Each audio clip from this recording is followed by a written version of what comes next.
Sog. Hey, what's up, my dudes and ladies?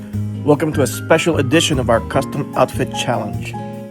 Today, we kind of go off the beaten path. As many of you guys know, the MacSug Adventure International Outfit Challenge is a series of videos where I take on the challenge of reimagining the original G.I. Joe Adventure Team outfit sets using this book, The Collectible G.I. Joe, an official guide to his action-packed world, by my pal Daryl DePriest as our guide and reference. In this special episode, we take on a latecomer to the adventure team of the 70s, the often maligned Bullet Man. It was 1976 and Hasbro was looking to jumpstart the lagging sales of their G.I. Joe line. I think the higher-ups in Hasbro saw the success of Mego's popular superhero lineup and thought to reinvent the line with the addition of a superhero character. The result was Bullet Man, which bears an uncanny resemblance to a Golden Age comic book character of the same name. Convergent evolution topic perhaps for another video. For me personally as a kid, Bullet Man was indeed a strange bird. As much as I loved comic books and comic book characters, Bullet Man was a hard sell even today. For me, Bullet Man and his abilities made G.I. Joe obsolete. He was pretty much like Superman, and so my kidult logic did the math and asked the fundamental question: why do we need G.I. Joe if we have someone like Bullet Man to easily solve our missions? Spy Island, Yetis, white tigers, boiling lagoons, hidden missiles, pygmy, for that matter, giant gorillas. Meh, a mere afternoon's work for Bullet Man. This is why I've never kept a Bullet Man in my collection for very long. Until now. Alright, let's get into this Bullet Man build. For transparency, I initially did buy a vintage Bullet Man to restore, and as you can see here, it isn't in the best of shape. And it didn't take long to realize that restoring it will just take me back to my square one dilemma, which was all the problems I had with the original Bullet Man. There was also the fact that the G.I. Joe muscle body was not the most articulated, and that was an important feature for me, especially with what I use my figures for in my videos. Also, since I'm doing an extreme deconstruct of this character, unfortunately, only his head managed to survive the transformation. This might be something us old G.I. Joe collectors understand, and that's Adventure Team G.I. Joe should have lifelike flocked-on hair. That and Kung Fu grip with eagle eyes. Well, with me, it's the flocked hair, and after learning how to flock, I've decided that giving our custom Bullet Man lifelike hair would make him look like he really belongs with the team. I already did a few concept drawings of his new accessories, so I wasn't worried about the original helmet not fitting now that his head has been flocked. As for the body, of course, it's the 1960s style G.I. Joe body. Nothing like original vintage. Even with cracks, it's proven to be more durable than even the reproductions. Back to my concept of this Bullet Man. I really love the old Rocketeer-style movie serials from the 1930s, and so that's pretty much what I ran with. As you can see with these rough concept drawings, I wanted to keep the original helmet's clean, minimalist detailing. Hasbro doesn't usually like to over-design G.I. Joe accessories, and knowing how I like to detail up the soft goods, it's a good balance. I mentioned that the original helmet will no longer fit my newly flocked Bullet Man head. No worries though, as this was all planned with a whole slew of new accessories that I designed. These early versions of the Bullet Man helmet and rocket pack was a collaborative work between myself and my 3D printing Jedi master, the one and only Jim Egner. As you can see, Jim masterfully turned my early drawings into a tangible 3D form. Jim has urged me to learn Tinkercad, and in doing so, opened up my world to new heights.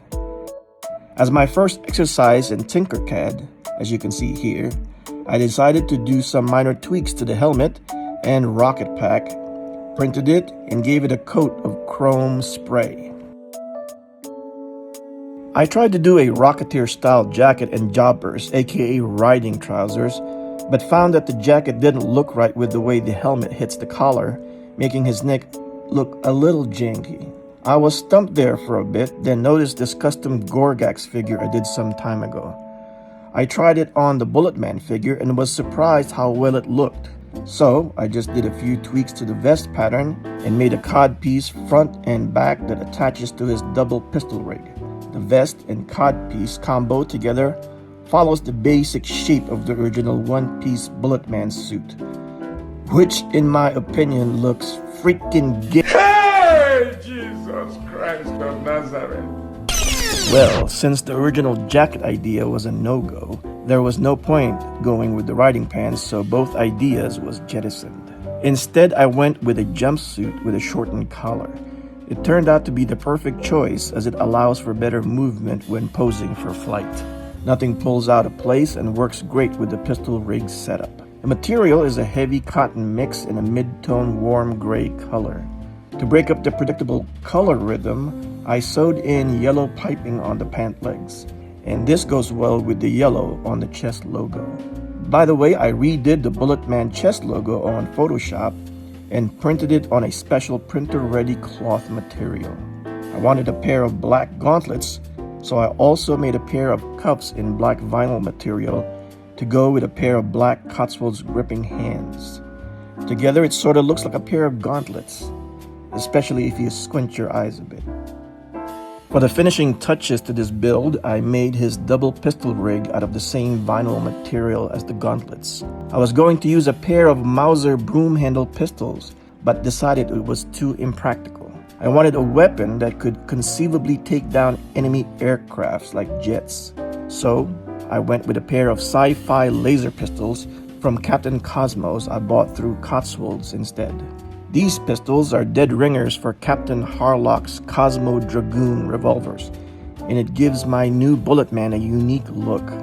And to top things off, I also added a Bulletman dog tag and a pair of jackboots, all from good old Cotswold Collectibles. Alright, so this is what you guys are here to see. Let's see how it all looks on the figure. And so I present my custom G.I. Joe Bulletman. It kind of gives off a bit of a Mandalorian vibe somehow, and I'm perfectly fine with that. My version of Bulletman is an outlaw on the run, an anti-hero if you will. I can't wait to write how he will meet the adventure team for the first time. To add to his story, his rocket pack generates a force field that acts like his first line protection when he's flying and is invulnerable to small arms fire.